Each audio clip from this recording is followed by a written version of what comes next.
All right, so today we're diving into something really cool. Um, Okay. these ancient Indian fables called the Panchatantra.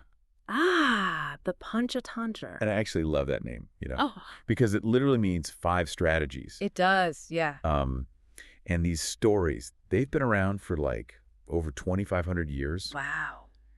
and they use all these animal characters to teach these really valuable lessons about life I see. and Yeah. how to navigate the world. Interesting. And the coolest part is they were actually written by this wise scholar named Vishnu Sharman Okay. for a king who wanted his sons to, learn about the world. Wow, that's amazing. Yeah, so talk about creative parenting. Right. Yeah, absolutely. So we're talking about some of the oldest fables in the world here. Mm. They've been translated into pretty much every language, Wow. which I think really shows their universal appeal. Yeah, absolutely. So before we jump into like the specifics of the stories, Okay. can you give us a little bit of a breakdown of like what these five strategies actually are? Yeah, sure. So the Panchatantra, as you said, it means five strategies. Right. And those five strategies, they're like categories of stories, Okay. and they each deal with different aspects of life and leadership. Okay.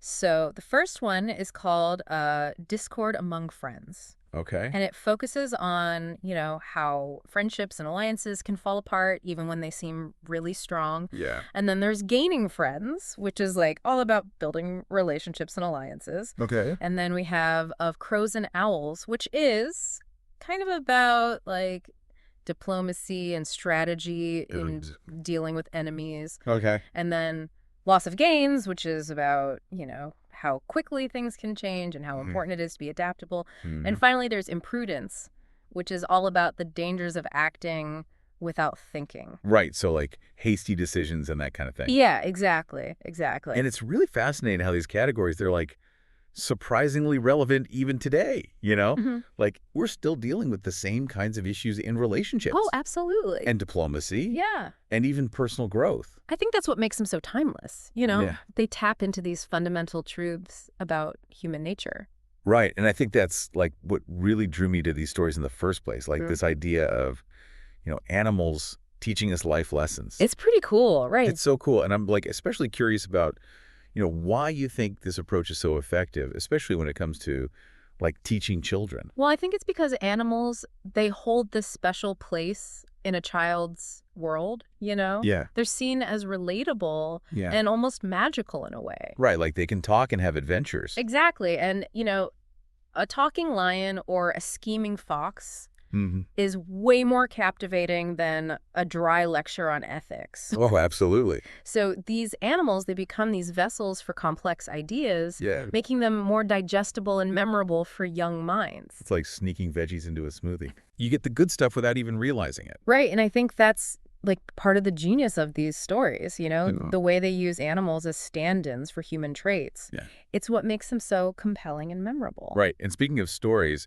I love how the Panchatantra, like it's framed as this wise teacher sharing these tales with these, Yeah. well, not so bright princes. Right. Those princes. So like, why do you think storytelling is such a powerful teaching tool? Well, I think it's because stories, they capture our imagination in a way that like nothing else can. They make abstract concepts concrete and relatable. Right. A child might forget a lecture about the dangers of greed, Yeah. but they'll definitely remember the tale of the greedy monkey who loses everything because of his impulsiveness. Right. It's like a mental sticky note. Exactly. The lesson just stays with you. Yeah, and I think that's why these stories have resonated with people for centuries. They tap into something fundamental about how we learn and understand the world. Yeah. It's incredible that these stories, shared for centuries can still captivate us and teach us something today. Absolutely. And, I think it's because human nature, at its core, it hasn't really changed that much. Yeah. We still struggle with the same desires, the same flaws, the same challenges in relationships that people faced centuries ago. Right. And I think those are the things that these fables really offer insights into. Yeah. And it's kind of comforting to know that even though the world changes, like the human experience is still remarkably consistent. I agree. It's like we're all part of this long, interconnected story. Exactly. Yeah. Well, I think that about wraps up our deep dive into the Panchatantra. Okay. We've uncovered the power of storytelling. We've seen the wisdom embedded in these ancient fables. Yes. And really how relevant they are for us, even today. Absolutely. But before we go, I have one last thought for you to ponder. Okay. If you were a character in a Panchatantra-like story, which animal would you be, and what lesson would you want to share? That's a great question. I know, right? It's something to think about. It is. All right, until next time. See you then. Bye. Bye.